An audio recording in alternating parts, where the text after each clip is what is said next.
आज का टॉपिक है मेरे प्रिय भाई और बहनों कि क्या शराब पीने से स्वर्ग राज्य में प्रवेश कर सकते हैं।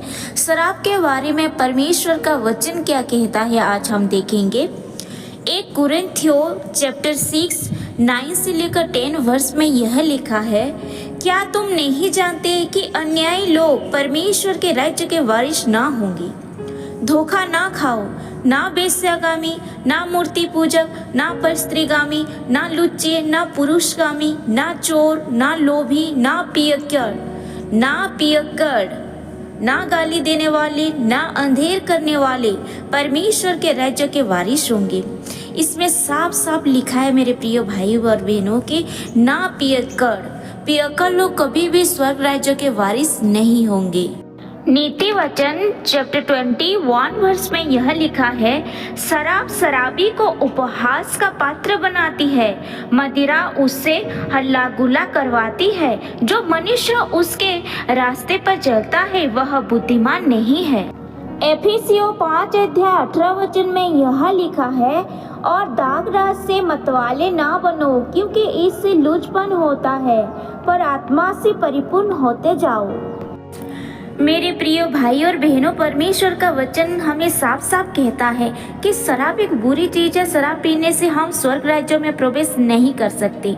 लेकिन आजकल आप देखे होंगे कि ज़्यादातर लड़का लड़की, ज़्यादातर यूथ लोग शराब को ज़्यादा यूज़ कर रहे हैं, जो कि वो लोगों को पता भी है कि शराब एक बहुत बुरी चीज़ है। ये परमेश्वर का वचन में सिर्फ नहीं लिखा है, परमेश्वर जो हमें बुद्धि दी है। आप अगर सर्वे करोगे तो 99% औरत बोलेंगे शराब को तो बैन हो जाना चाहिए।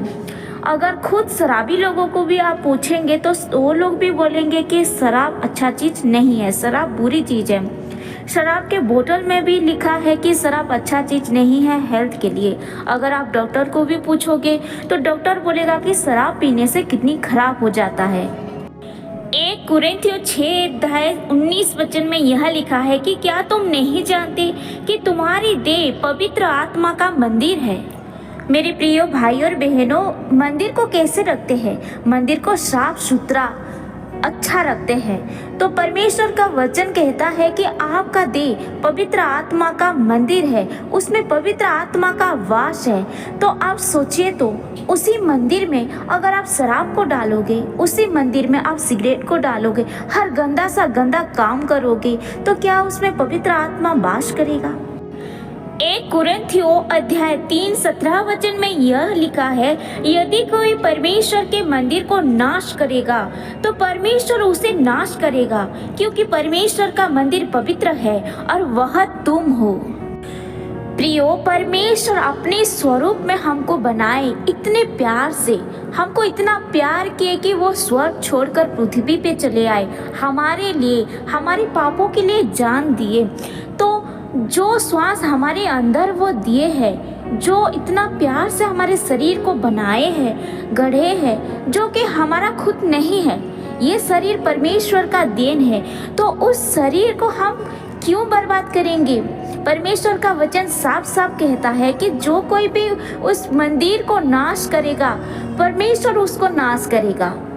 प्रियो, ये तो हम परमेश्वर का वचन को देखें कि शराब के बारे में परमेश्वर का वचन क्या कहता है। लेकिन ऐसे ही अगर हम देखेंगे कि शराब की वजह से हमारे लाइफ में क्या क्या इफेक्ट पड़ता है, तो मैं आपको बता दूं, मेरी खुद की गवाही मैं देती हूँ कि शराब की वजह से मेरा पूरा खानदान बर्बाद हो गया है। अगर घर का एक भी आदमी शराब के लत लग चुका है, शराब पीता है, तो घर का कोई भी सदस्य अच्छे से नहीं रह सकता, सबको इफेक्ट पड़ता है। और ख़ास करके अगर घर में हेड ऑफ द फैमिली जो पापा होते हैं, उनको शराब का लत लग गया होगा, तो बच्चे लोगों को बहुत इफेक्ट पड़ता है। शराब पीने से सोसाइटी में आपका इज्जत नहीं रहता। शराब पीने से कितने सारे दुश्मन पैदा हो जाता है और आपका मर्डर भी हो सकता है। ये मेरी खुद की गवाही है कि शराब के वजह से मेरे पापा का मर्डर हो गया। शराब के वजह से, सिर्फ और सिर्फ शराब के वजह से हमारा फैमिली डिस्ट्रॉय हो गया, हमारा लाइफ बर्बाद होने पर आ गया, सिर्फ और सिर्फ शराब के वजह से। इस वीडियो के माध्यम से मैं बताना चाहती हूँ कि शराब पीने से कुछ नहीं होता। शराब पीने से ना तो आप इस दुनिया में अच्छे से जी सकोगे, ना स्वर्ग आप जा सकोगे। तो शराब को अपने जीवन में मत लाइए, क्योंकि इससे पूरा फैमिली डिस्ट्रॉय होता है, बच्चों का करियर ख़त्म हो जाता है और जीवन नहीं मिलता, जीवन बर्बाद हो जाता है।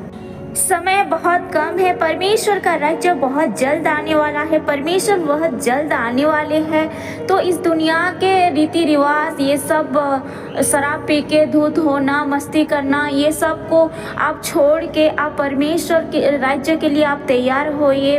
परमेश्वर का वचन ज़्यादा से ज़्यादा पढ़िए, उसको ज़्यादा से ज़्यादा अपने जीवन में इम्प्लीमेंट करना सीखिए और परमेश्वर से खूब सारा धन्यवाद, स्तुति, आराधना हर रोज़ कीजिए, ताकि आपके जीवन बदल सके और आप परमेश्वर के राज्य को प्रवेश कर सकोगे। आपको लगता है कि आप परमेश्वर के विरुद्ध जाके काम किए हो, शराब पिए हो, सिगरेट पिए हो, परमेश्वर के विरुद्ध जाके गंदा काम किए हो और आप लौटना चाहते हो वो सब छोड़ के, तो परमेश्वर का वचन ये कहता है मेरे प्रियो कि मार्ग, सत्य और जीवन सिर्फ और सिर्फ प्रभु यीशु मसीह ही है। बिना उनके द्वारा कोई भी पिता के पास नहीं जा सकता। तो आप अभी घुटने में आइए और परमेश्वर से बातें कीजिए। बोले कि हे पिता परमेश्वर, स्वर्ग के पिता, राजाओं के राजा, हे पिता, आप मेरे सारे पापों को माफ़ कीजिए। जितना भी विरुद्ध में आपका जाकर मैंने काम किया है वो सारे आप माफ़ कीजिए पिता। और आपने मेरे माता के गर्भ से मुझे चुन लिया और मुझे नया जीवन दिया पिता परमेश्वर, धन्यवाद कीजिए। और पवित्र आत्मा यीशु पापा को अपने जीवन में बुलाइए, परमेश्वर आपको माफ़ करेगा। परमेश्वर का वचन कहता है, यहोवा ने मुझे दूर से दर्शन देकर कहा है, मैं तुझसे सदा प्रेम रखता आया हूँ, इस कारण मैंने तुझ पर अपनी करुणा बनाई रखी है। हालेलुया। परमेश्वर का वचन कहता है कि परमेश्वर आपसे सदा प्रेम रखता है। परमेश्वर ऐसा नहीं है कि आज प्रेम किया और छोड़ दिया। परमेश्वर आपको सदा प्रेम करता है। आप जैसे भी हो, आपको परमेश्वर प्रेम करता है। परमेश्वर का वचन ये कहता है कि परमेश्वर ने जगत से ऐसा प्रेम रखा कि उन्होंने अपना एक लौता पुत्र को दे दिया, ताकि जो कोई भी उस पर विश्वास करे वह नाश ना हो परंतु अनंत जीवन पाए। परमेश्वर ने ये कहा है कि जो कोई भी उस पर विश्वास करो।